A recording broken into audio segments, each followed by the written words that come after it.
இல்ல இந்த கைது நடவடிக்கை வந்து ம். இப்பதான் ஆரம்பிச்சிருக்காங்க. ஓகே.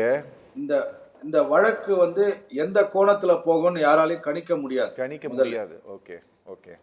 2வது வந்து இது இந்த இந்த ஒரு குறிப்பிட்ட இடத்துல தான் நடந்துச்சுன்னு சொல்ல முடியாது. சரி. ஏன்னா நீங்களே உங்களுடைய ஸ்டாட்டிஸ்டிக்ஸ்ல சொன்னீங்க. சென்னை மட்டும் தான் இந்த மத்திய அரசின் இத ஃபாலோ பண்ணல. சென்னை மாநகரம் மட்டும் தான் அந்த ஆன்டி ட்ரக் கேம்பெயின் நடத்தலன்னு சொன்னீங்க. ஆமா.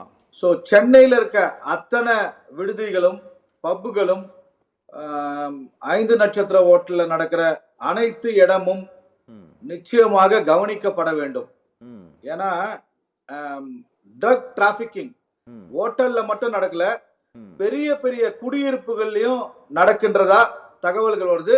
ஒரு 2-3 வருஷத்துக்கு முன்னாடி நார்காட்டிக்ஸ் கண்ட்ரோல் பியூரோ வந்து ரெய்டு பண்ணி நிறைய குடியிருப்புகள் சென்னை மற்றும் சென்னை சுற்றியுள்ள பகுதிகளில் ரெய்டு செஞ்சு பல வழக்குகளை பல குற்றங்களை தடுத்திருக்கிறார்கள், பிடித்திருக்கிறார்கள் குற்றவாளிகளை. ம். ம். இதுல வந்து தொடர்புடையவர்கள் அரசியல் கட்சியை சார்ந்தவர்களாக ஏன் இருக்கிறார்கள் என்று நான் நினைக்கிறேன்னா, ம். நீங்க ஒண்ணு அதிமுகவோட தொடர்புள்ள நபர்களை கைது செய்யறாங்க. நீங்க பாஜகல பெரிய பொறுப்புல சின்ன சின்ன கீழ்மட்டத்தில் இருக்க பொறுப்புல இருக்க நபர்களும் அவர்களுடைய ஏஜென்ட்ஸை வைத்து இந்த ட்ரக் டிராபிக்கிங்க பண்றதா தகவல்கள் வந்துகிட்டு இருக்குது. இந்த கோணத்திலையும் காவல்துறை சில நடவடிக்கைகளை எடுக்க வேண்டும். ஓகே. ஏன்னா சென்னை என்பது 3 பகுதிகளாக காவல்துறை எல்லையாக பிரிக்கப்பட்டிருக்குது. ஒன்று சென்னை மாநகரம், greater Chennai, Avadi commissionerate, Tambaram commissionerate. Okay.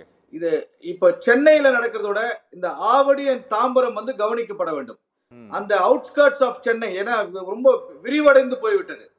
அங்கதான் இந்த கல்லூரி மாணவர்கள், அந்த குடியிருப்புகள், அடுக்குமாடி குடியிருப்புகள், நட்சத்திர விடுதிகள், பப்புகள், இந்த FL3 லைசன்ஸ் உள்ள பார்கள் எல்லாம் நிறைய திறந்திருக்குது. அதுக்கு ஐடி செக்டார் ஒரு காரணம்ன்றாங்க.